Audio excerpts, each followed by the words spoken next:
سمجھتے ہیں. مجھے کچھ لوگ ملا اور کچھ شاعر سمجھتے ہیں. نہ کیوں سمجھے کہ میں دونوں ہی درگاہوں کا ظاہر ہوں, نہ کیوں سمجھے کہ میں دونوں ہی درگاہوں کا ظاہر ہوں, اور اس تدبیر سے دونوں کی عزت سے بچ نکلتا ہوں.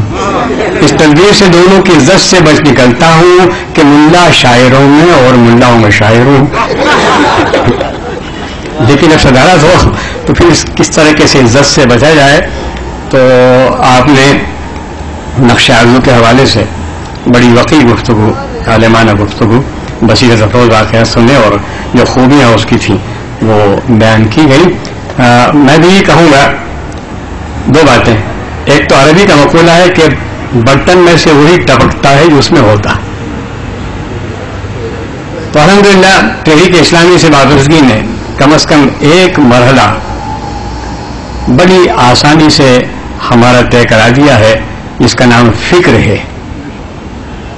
دوسرے مرحلے میں یقیناً زیادہ محنت اور کاوش کی ضرورت ہوتی ہے, جو ہے فن. اور یہ دونوں کا استحصال ہو تو پھر فن پارا ادب کا شاہکار بنتا ہے. اور اس کی مثال دنیا میں اگر ہے کوئی واحد تو وہ ہے قرآن پاک,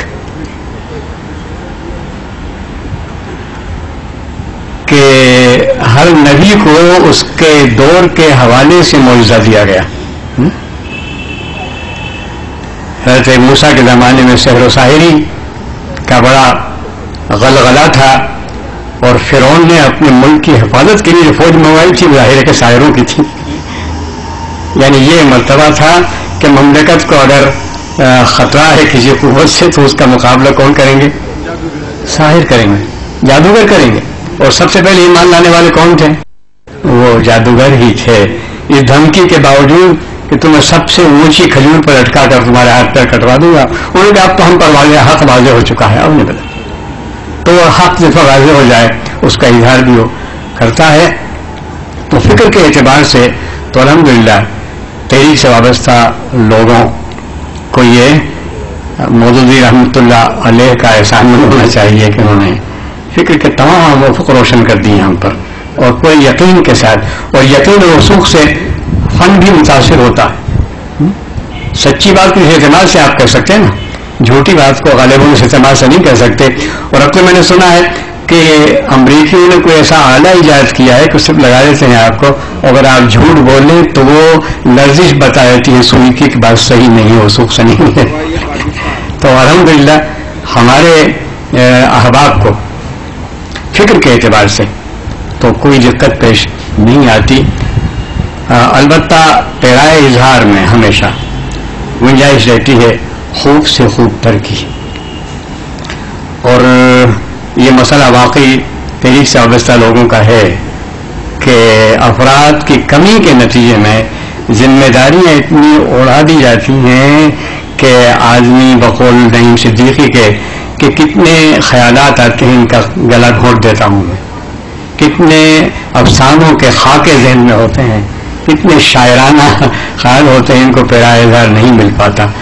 تو الحمدللہ جناب ہاشمی صاحب نے ایک مدت تک ریاض کیا ہے, لیکن پھر بھی انگریزی میں کہا جاتا ہے کہ there is always room for improvement and that is the biggest room in my opinion. بعض الفاظ ایسے ہوتے ہیں کہ سماعی ہوتے ہیں, ہم سن لیتے ہیں اور لکھ دیتے ہیں. مثلاً ابھی میرے ایک دوست کا فون آیا کہ آپ نے نظم بھیجی, اس کا مطلب پر غور کیا آپ نے کہ اس دفعہ پھر عید کی چھٹی نہیں دی باس نے؟ یہاں سے ہوتی ہے چیٹنگ ہے شوہر اور بیوی کی عید کے موقع پر. تو کہنے لگے کہ اس دفعہ آپ نے غور کیا کہ دفعہ فے پر تو لازم ہے, دفعہ آپ نے دفعہ کہہ لیا. میں نے کہا شکریہ آپ کا, واقعی کوتاہی مجھ سے. ایک اور شعر میں نے کہا تھا کہ سیاسی بدپرہیزی رنگ لائی, ہمیں پھر ماشاءاللہ ہو گیا نا. سیاسی بدپرہیزی تو انور رضا نے کہا کہ ہے گر رہی ہے اس میں. میں نے کہا ایسے ہی واقعی ہمیں پھر وہ تو ٹھیک ہے, سیاسی بدپرہیزی یہ کہ کیا سمجھے ردیف تھی, اس میں یہ تھا کہ ہم اہل بزم کو سمجھا ہے کیا ان آیت میں؟ سمجھا ہے کیا ان آیت میں؟ برابر ہم سے کہے جا رہا ہے کیا سمجھے؟ برابر اب برابر ہم سے کہے جا رہا ہے گر گئی ہے نا. تو یہ گرتے ہوئے کو سنبھالنا یہ بڑا مشکل کام ہوتا ہے. اس کے لیے وہ جو اس سے پہلے کہا گیا کہ استاد شعرا نظمیں اور غزلیں کہلواتے تھے اور پھاڑ دیتے تھے، وہ یہی مشق ہوتی تھی، مزاولت ہوتی تھی. اور فن کی اپنی اہمیت ہے. نبی اکرم صلی اللہ علیہ وسلم نے امرؤ القیس کے بارے میں کیا کہا؟ ہوا اشعر الشعراء، ہوا اشعر الشعراء وقائدہ الی النار.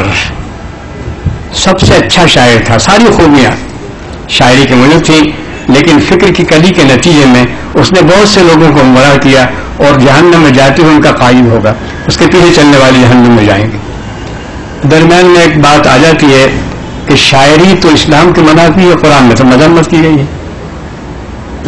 آج بھی سوال مجھ سے ہوگا کہ شاعری کی تو مذمت ہے قرآن میں، تو میں نے کہا کہ وہ اسی انداز سے ہے